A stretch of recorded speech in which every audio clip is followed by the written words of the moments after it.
Good afternoon, everybody. I'm very happy to be here today, and I thank the conference organizers for inviting me. And I'm going to shift our talks from toxicology assessment to exposure assessment and talk to you about FDA's packaging factors, and in particular, the reevaluation of these packaging factors. It's a current project that we've been working on. Packaging factors are also known as consumption factors and food type distribution factors. And these factors were originally evaluated and calculated back in 1980. So if you're doing the math, it's been a while since they've been reevaluated. And these packaging factors were based off of data that reflected the packaging market at the time, so packaging market of 1980. So that is one of the reasons why we wanted to reevaluate them. And so within the past 40 years, if you start to think about the packaging market, I don't think anyone would really disagree with me that the packaging market has changed. Exactly how? Well, we know that there's been innovations in packaging materials and processes and even types of material, sizes, shapes, and even the types of food that is packaged. So we know that there's a change, but how do we quantify that? And how do we really assess the packaging market? And how can we see if those have any effect on our packaging factors? And those are all really big questions because packaging factors are used to calculate consumer exposure. So to start out with my talk, I am first going to give you an overview of how exposure estimates are determined from food packaging and tell you how those packaging factors are used. I'm going to give you a background of FDA's current packaging factors and discuss how they were calculated and what types of data was used to calculate them. I will go into our current project and talk about the methods and data sources for those as well, and give you some preliminary results and some observations. I do want to note that this project is ongoing, so any data presented today is for scientific discussion only. So let's just, we'll go backwards.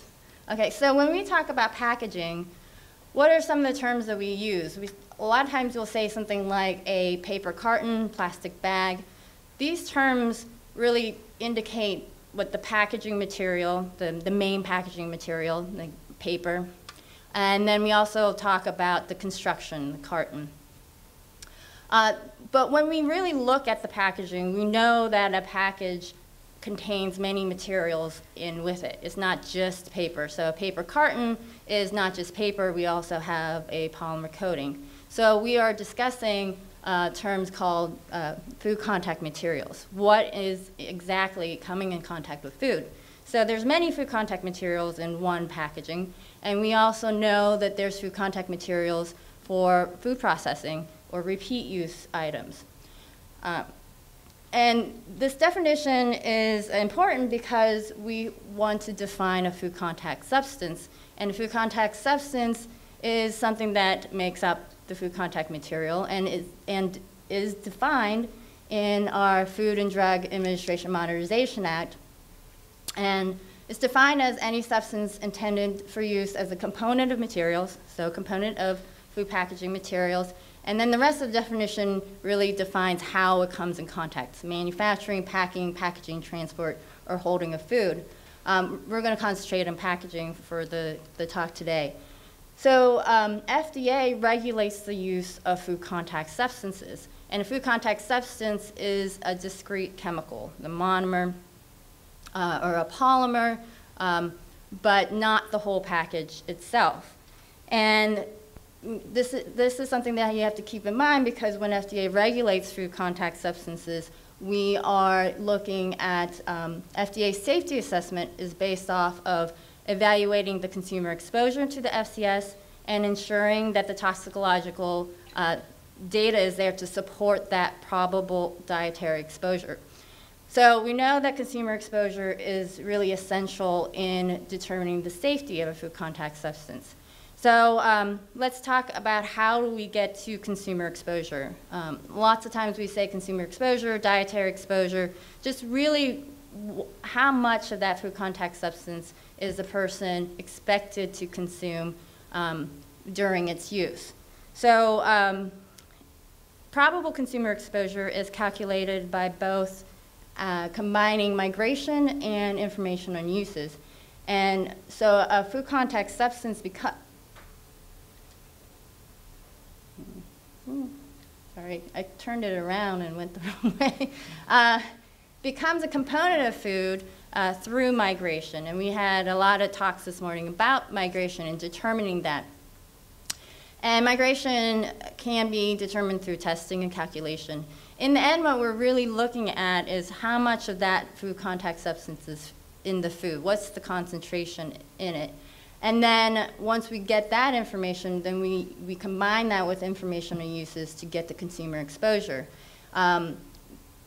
I do have up here that we also calculate the consumer exposure from repeat use items, but we're focusing on packaging. So here's an example, just to walk through it, is if we have a food contact substance that's a monomer, and it is supposed to be in contact, in can coatings, in contact with all foods. So we get a migration from testing, and we get a concentration in the food. So what is the probable consumer exposure? Very, very conservative estimate is to assume that all foods that a can consume will contact the food contact substance. So we have this person here, they are eating food from a can that has the food contact substance. Very extreme case that we're going to say that every single food that person eats every single day for their entire life is coming in contact with a can that has this FCS. Now, we know that's not realistic. We know that's not really probable. Well, I know some people might have eaten like this once or twice in college, but for your entire life, not probable, right? So why do we know it's not probable? Well, we know it's not probable because, we know it's not probable because we know that packaging material is a wide variety. We have cans, we have plastic bottles, we have glass jars. So this is a cartoon about maybe a demonstration of what a person would eat through packaging. And you can see a can, this person would probably only eat a fraction of their daily diet in the can. So how do we use this to know, to get to probable consumer exposure? So we use packaging factors. That's where consumption factors and food type distribution factors come into play. So a consumption factor is the fraction of the daily diet expected to contact specific packaging materials. So for example, we have the consumption factor for polymer-coated metal, which is 0.17. And what that means is of all the food that you eat that's packaged, 17% is going to come in contact with polymer-coated metal. And then we go into food type distribution factor, which is slightly different because we're looking at the types of foods in that packaging. So we have the distribution of packaged food among the different types of food. So we can categorize food as aqueous, acidic, alcoholic, and fatty. And so going with our example for polymer-coated metal, for all the foods that come in contact with polymer-coated metal, 16% is aqueous, 35% is acidic. In terms of equation-wise, we throw this in. We can use the food type distribution factors to multiply the types of migration from these types of foods. And then we get into our consumer exposure, also known as estimated daily intake, where we multiply the migration times the consumption factor times 3,000 grams of food per person per day, which is FDA's assumption of food intake. So here are our current consumption factors. Again, these were derived in 1980. We have general ones. They're broken out into general classes, glass. Metal is broken out into polymer-coated and uncoated. Same with paper, and we have polymers. And we also have consumption factors for polymers. I do want to note that many of the polymer consumption factors have been updated throughout the years, so they're not all from the 1980 data. So how did FDA first derive these factors? Well, I'm going to walk through it, and from the very, very beginning, first they just started out with a list of individual packaged food, milk, cereal, soda. Then they divided those into the different food types, aqueous, acidic, alcoholic, and fatty, and there's different rules for that. For example, anything that has a pH of less than 4 is acidic, and so on. And then categorized by the packaging material, glass, metal, paper, and polymers. And then polymers were also separated into different types of polymers. And then the last one is the quantity of food of each category in the specific packaging material, poundage data.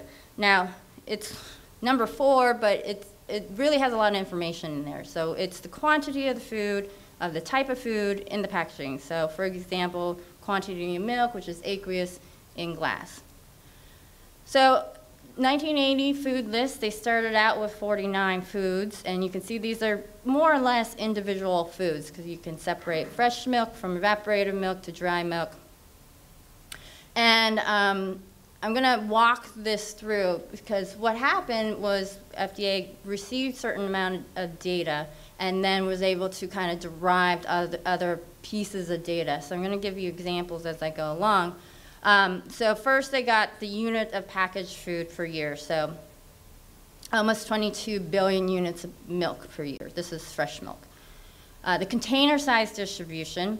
And this is important because if we were just looking at units, we know that milk can be sold in a gallon, a half gallon, a pint, and so on. So 1 unit of a gallon of milk, of course, more milk in it than a 1 unit of a pint, right?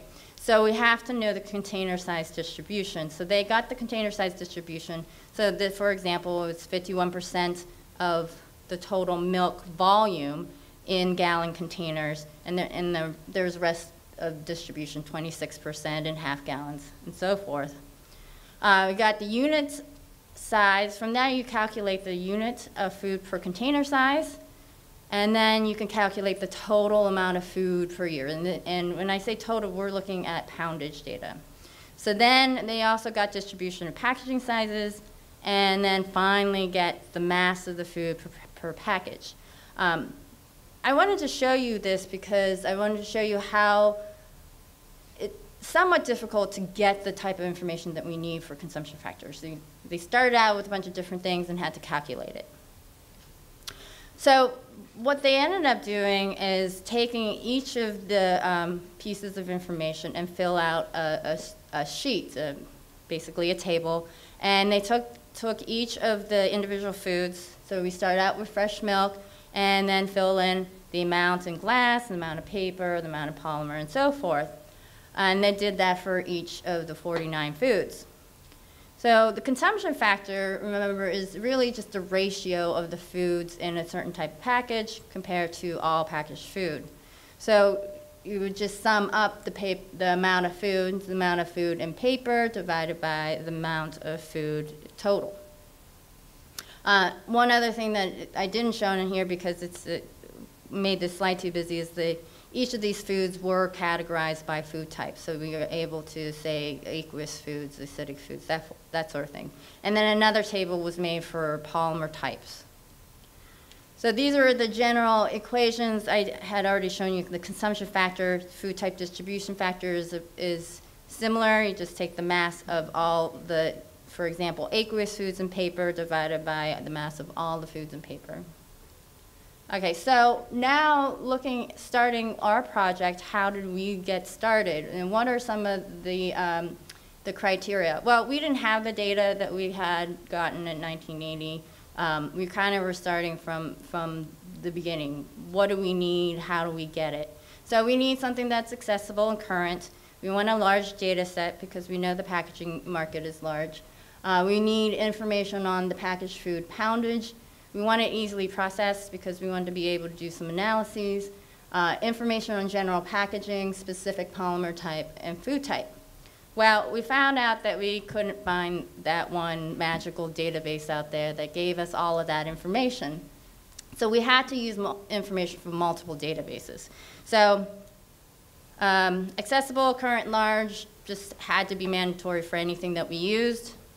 We found out that we can get a lot of information from a data set called IRI, which I will talk about in the next slide. And then specific polymer and food type, we had to do sort of internal FDA projects.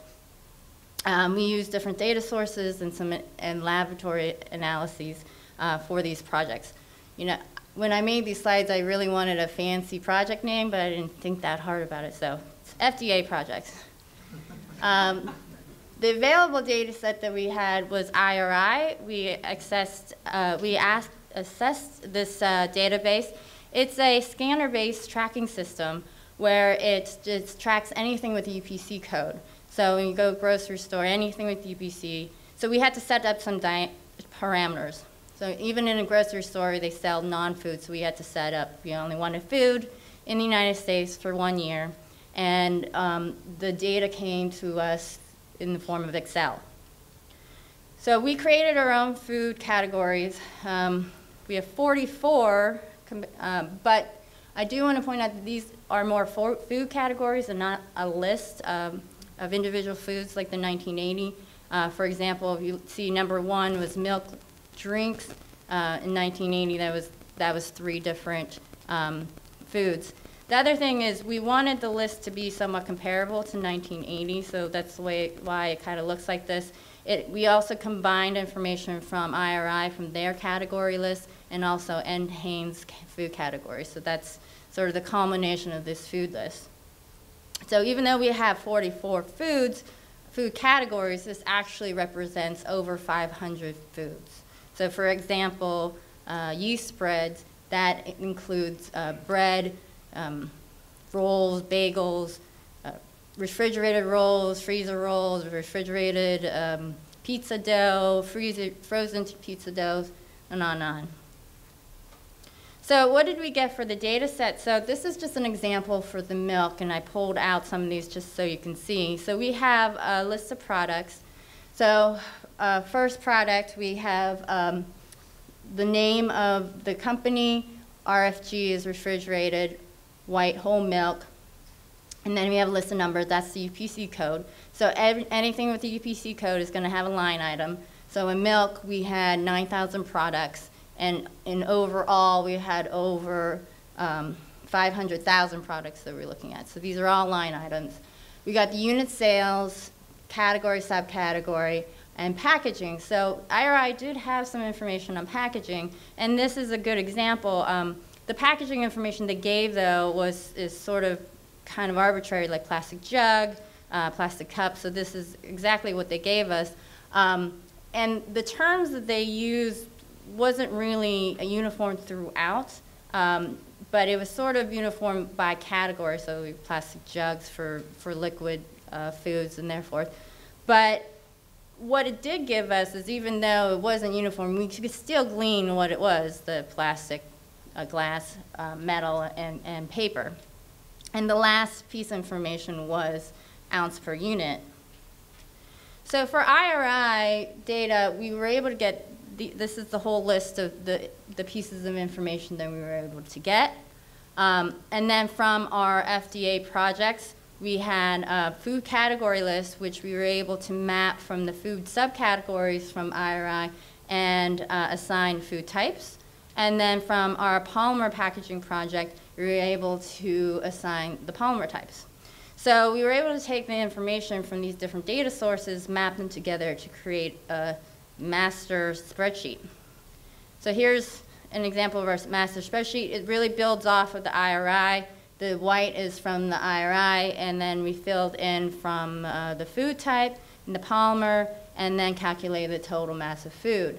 So this is just a snippet, but if you can think about there's over almost 500,000 data lines here, and each of those has 7 different data points. So we really have a lot of information here. And because we have it in Excel, we can pull out any types of information if we wanted. If we wanted to know about all aqueous foods, we can get information on that. So our packaging database that we created reflects the current packaged market because it is based off of retail data, has 547 foods compared to the 49 foods in 1980. And as I had said before, we can track the new foods. So there's new foods that wasn't in 1980, like almond milk and energy drinks. And the packaging database reflects the current food packaging market because it also is based off of internal packaging project that we looked at all the packaging. And so we have detailed information of each of the individual projects, products. And then one other thing is it also reflects other food types that was not accounted for in 1980. So we were able to track things like dry foods and infant foods. So big reveal, yeah. Here's the, what you're all waiting for, I don't have any minutes. This is these are our preliminary numbers, and I keep saying current because these are the numbers in that are currently being used, preliminary because we're not quite finalized. So the current consumption factors, I did combine the metal, so the metal here is combining the coated and uncoated, and same with the paper, just to have a good comparison. So glass consumption factor has gone down. Metal is about the same, paper has gone down, and polymer has gone up. Now, I don't know if anybody's surprised by this. Is anybody? I wouldn't think so, because I think we all see the amount of polymers in our packaging. One of the things that we are doing some analysis to see what the changes are, especially comparing the types of foods that we looked at in 1980 compared to now.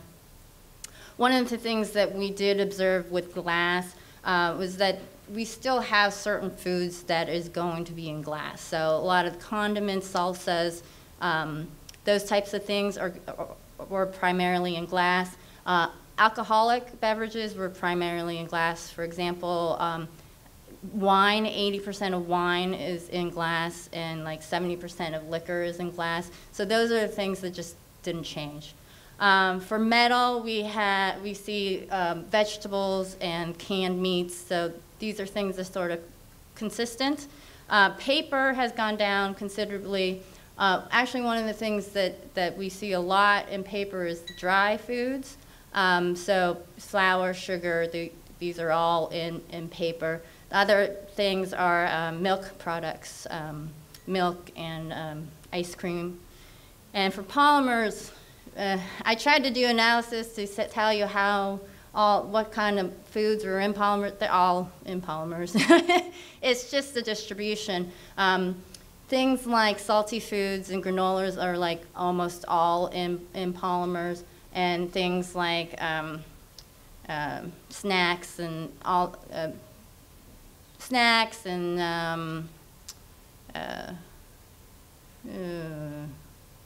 some beverages were all in polymers. So we're in the middle of really going through these numbers and trying to gauge where those changes are.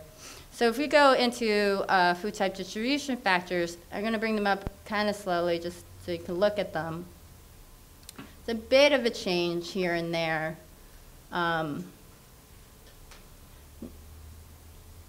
Depending on where you stand, you might say that they're big, or you might say that they're small changes. But for food type distribution factors, analysis on the changes is a little bit harder because we're dealing with different numbers because the numbers have changed, but also we're dealing with a lot of different types of foods. So they're not as comparable as like looking at consumption factors. But for paper, I do want to note that paper, like I said before, most of the food that's in paper is dry. I have these tables listed like this because of the way that it was listed in 1980. But if we were to change it based off the data that we have now, we would have another column for dry, and actually the food type distribution for dry would be 0.3. So that would really change those numbers. Last. The previous one you had glass twice. Oh, I'm sorry, that's polymer.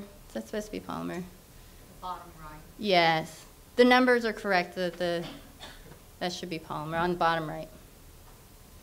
And also, the ones with the stars are rounded up to 1%, so a lot of them are well below 1%. Okay, so now we go to the polymer consumption factors. This one also, it's hard to compare because the numbers that were in 1980 accounted for coatings. So remember we had paper, metal coated and paper coated. The numbers that we ran didn't really take into account the coating. It was more on just the general packaging. So you really can't compare these numbers directly, but we are looking into trying to add in coating to figure out what the distribution would be for there too. So for my talk today, I discussed consumer exposure and how food type distribution factors and consumption factors are used to calculate them.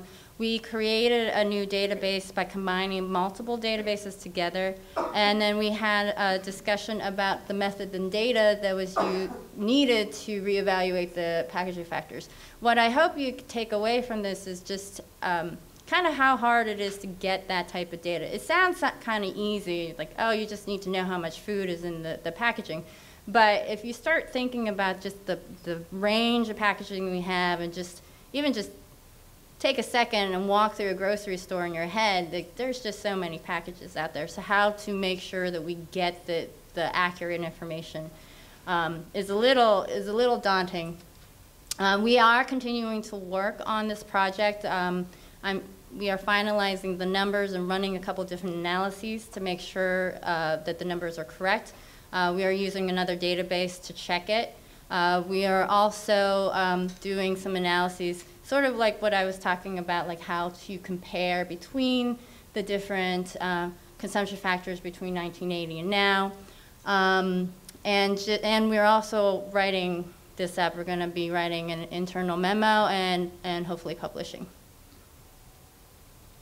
And I want to acknowledge Alan Bailey and I have worked on this project, and we've had a lot of help from student interns. We have had Oak Ridge Research Institute for Science Education Fellows. We had Laura Miller worked with us for about 2 years. Claire, Alex, Eliza, and Jordan, they were here for summer, and they came in and just did a whole lot of work during the summer. So I have to acknowledge their efforts. Thank you.